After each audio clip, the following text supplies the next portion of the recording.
semuanya, selamat pagi. Jadi, kali ini kita akan belajar tentang pola keruangan kota. Sebelum kita masuk ke pembahasan, kita coba mengerti dulu nih apa itu kota. Jadi, kota itu identik dengan sesuatu yang sangat padat.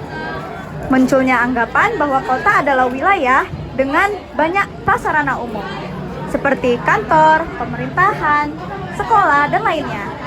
Jadi, sebelum kita masuk ke pembahasan selanjutnya, kita tanya dulu nih. Nah, jadi kita tanya nih abang-abang ini, kalian belajar apa sih hari ini? Pengertian kota menurut para ahli sih kami belajar. Oh, menurut para ahli. Jadi para ahli mana nih yang kalian tengok nih? Di sini ahlinya itu ada 4. Nah, jadi saya bakal menjelaskan 2 ya. Yang pertama itu ada Bintarto sama Granville. Nah, kalau rekan saya mau baca apa, Bang? Kalau saya Burckhardt, Hofmeister sama Max Weber.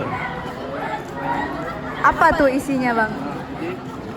Jadi, Bintarto ini adalah menurut dia, kota merupakan sebuah bentang budaya yang ditimbulkan oleh unsur-unsur alamiah yang cukup besar yang memiliki kehidupan yang bersifat heterogen dan materialistis dibandingkan dengan daerah di sekitarnya.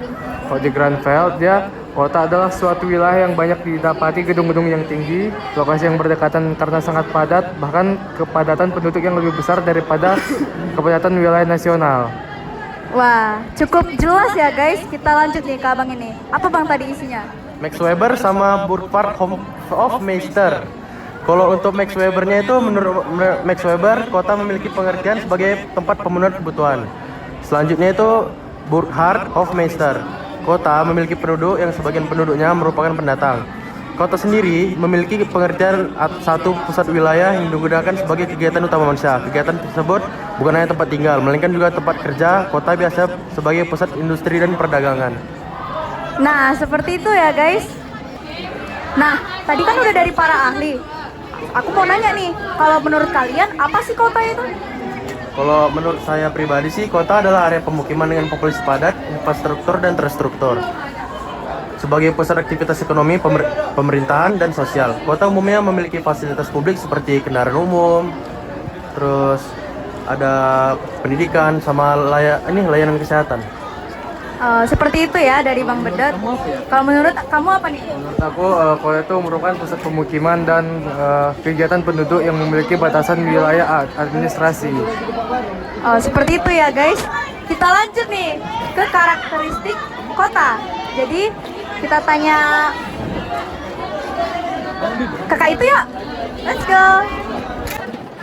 Kak, mau nanya dong karakteristik kota itu ada apa aja dan apa? Oh, kalau karakteristik kota itu, kalau menurut saya itu ada 4. Yang pertama, lengkapnya sarana ekonomi. Jadi sarana ekonomi itu contohnya kayak pasar, supermarket, terus mall, terus ada juga pabrik-pabrik industri. Ya, terus juga ada infrastruktur untuk pendistribusian barang. Terus dia juga ada tempat rekreasi. Contohnya itu kalau menurut saya kayak taman terbuka hijau, itu juga bisa buat bersantai atau berolahraga. Terus ada bioskop, teater, terus ada konser-konser juga. Terus ada tempat pusat pemerintahan. Contohnya itu kayak gedung-gedung pemerintahan, terus bisa juga balai kota. Terus yang terakhir itu tempat ada juga kompleks perumahan. Nah, fungsinya itu ya untuk tinggal masyarakat, rumah-rumah masyarakat.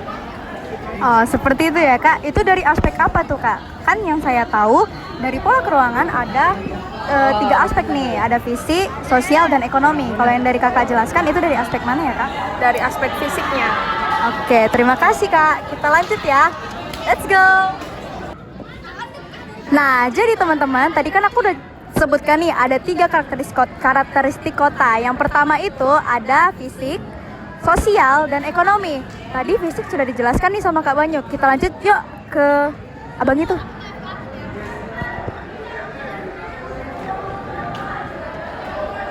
Permisi bang. Iya. Bang, kira-kira abang tahu nggak ya tentang karakteristik kota? Oh, karakteristik kota ya kak? Saya pernah baca, cuman saya tahu cuman secara sosialnya saja kak. Jadi menurut saya karakteristik kota secara sosialnya itu dia tuh penduduknya tuh heterogen, beraneka ragam karena disebabkan banyaknya orang yang berpindah ke kota itu dia dengan tujuan untuk mencari kehidupan yang lebih baik. Itu yang membuat keanekaragaman penduduknya. Baru yang kedua, gaya hidupnya itu lebih konsumtif yang disebabkan oleh iklan dan mereka itu meniru gaya hidup orang-orang sukses serta kemudahan untuk mendapatkan barang tersebut. Baru yang ketiga, dia itu lebih cenderung bersifat individualisme. Jadi dia itu lebih mementingkan kepentingan pribadinya daripada kepentingan berkelompok. Dan yang keempat, dia itu tingkat kriminalitasnya tinggi di kota karena kan di kota itu kepadatan penduduk itu sangat padat Kak, sehingga banyak terjadinya angka pengangguran juga meningkat ya. Itulah yang membuat tingkat kriminalitasnya itu menjadi tinggi. Baru sama tingkat mobilitasnya itu tinggi perpindahannya ya tadi karena banyak orang yang berpindah ke kota untuk mendapatkan pekerjaan yang lebih baik Kak. Begitu saja dari saya. Begitu saja tapi kita sudah sangat mengerti ya teman-teman. Terima kasih ya buat Bang Amar. Kak. Mau nanya sebentar dong Kak. Menurut Kakak definisi kota itu apa sih Kak? Menurut aku kota itu sebuah wilayah yang infrastrukturnya berkembang. Maksudnya itu terdapat banyak mall, terdapat banyak gedung-gedung tinggi dan juga di kota itu terjadi kegiatan utama masyarakat. Seperti itu ya Kak. Nah di kota ini pasti ada karakteristiknya dong Kak. Kalau misalnya menurut Kakak karakteristik kota itu salah satunya apa dan jelaskan Kak? Menurut aku bisa dilihat dari segi ekonomi. Nah, itu ada beberapa cirinya. Yang pertama itu kegiatan ekonominya beragam. Maksudnya itu di kota bukan cuma satu kegiatan ekonominya, tapi ada banyak. Contohnya industri, perdagangan, jasa, dan pariwisata. Nah, yang ciri kedua itu terdapat ketersediaan lapangan kerja. Karena banyaknya kegiatan ekonomi itu maka banyak juga ketersediaan lapangan kerja. Dan lalu yang ketiga itu menjadi pusat keuangan nasional. Nah, kota ini seringkali berperan sebagai penggerak ekonomi nasional. Selain itu terlihat kesenjangan ekonominya. Di kota bisa kita lihat di mana ekonomi kelompok ekonomi yang kaya dan juga kelompok ekonomi yang miskin. Ini terlihat dari beberapa wilayah yang kumuh terletak di dekat wilayah-wilayah elit. Nah, terus ada ciri yang terakhir itu pertumbuhan ekonomi di kota sangat cepat karena ini disebabkan tingginya arus investasi dalam negeri maupun luar negeri serta didorong oleh inovasi dan pertumbuhan atau perkembangan teknologi yang cepat. Seperti itu ya Kak, sangat jelas ya. Kita lanjut ya guys, terima kasih ya Kak. Nah guys, selanjutnya kita akan coba cari tahu tentang ciri kehidupan kota. Kita tanya kakak itu yuk. Halo Kak. Kita ganggu waktunya bentar ya. Kita kan lagi belajar tentang kota nih Kak. Mau tahu dong, menurut kakak itu kota itu apa sih? Nah, jadi menurut saya kota itu adalah tempat yang ramai dan banyak sekali orang yang tinggal dan bekerja nih. Nah, di kota ini ada banyak sekali berbagai aktivitas seperti bisnis, pendidikan, dan lain sebagainya. Nah, di kota juga memiliki banyak gedung-gedung tinggi dan memiliki jalan-jalan yang besar. Nah, kemudian mempunyai transportasi umum serta fasilitas modern seperti sekolah, rumah sakit, dan pusat perbelanjaan, Kak. Seperti itu ya Kak. Nah, menurut kakak itu ciri di kota itu gimana sih Kak? Ciri-ciri kehidupan nih. Nah, ciri-ciri kehidupan di kota biasanya mencakup beberapa aspek nih. Yang pertama ada kepadatan penduduk. Nah, di kota biasanya memiliki jumlah penduduk yang lebih besar dan lebih padat daripada penduduk di desa. Nah, kedua ada keanekaragaman sosial. Penduduk kota biasanya berasal dari latar belakang sosial, ekonomi dan budaya yang berbeda dari di desa. Nah, yang ketiga ada pusat ekonomi. Sebagian besar penduduk di kota bekerja di sektor industri, kemudian perdagangan, jasa, dan pemerintahan. Hanya ada sedikit penduduk di kota yang bekerja sebagai petani. Nah, yang keempat ada infrastruktur dan fasilitas yang modern.